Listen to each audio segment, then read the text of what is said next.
sommes ici devant un des chefs-d'œuvre de la chancellerie d'Orléans, le plafond du grand salon. Alors, ce plafond est dû à un peintre, Antoine Coipel, un peintre du début du XVIIIe siècle, et correspond à l'état originel de l'hôtel, donc à l'état de l'hôtel lors de sa construction.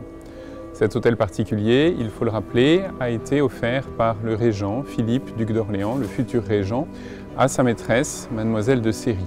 Et c'est pour sa maîtresse, pour mademoiselle de Séry, que Philippe d'Orléans a demandé à Antoine Coipel, son peintre préféré, de décorer ce plafond.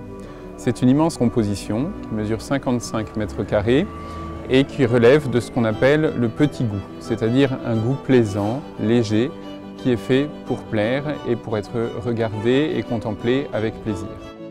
Le thème de ce plafond est très élaboré, très travaillé. Il nous parle de l'amour désarmant les dieux. L'amour est représenté par une multitude de petits amours, justement, donc de petits angelots, qui s'attaquent à chacun des dieux de l'Olympe, donc Zeus, Jupiter, Saturne, et qui essayent, qui s'efforcent de retirer à chacun de ces dieux leur attribut principal. Ainsi, un petit amour saisit le trident de Poséidon, le dieu de la mer, et le lui arrache.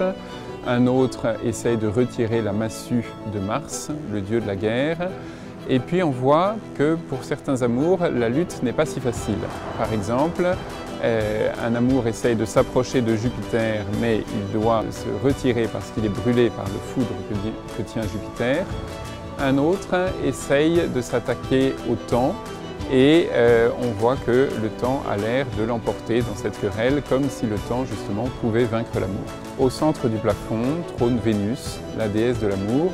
On peut imaginer que le peintre a voulu représenter mademoiselle de Séry, la maîtresse du duc d'Orléans, sous les traits donc, de cette belle jeune femme, déesse de l'amour, entourée elle aussi de petits angelots.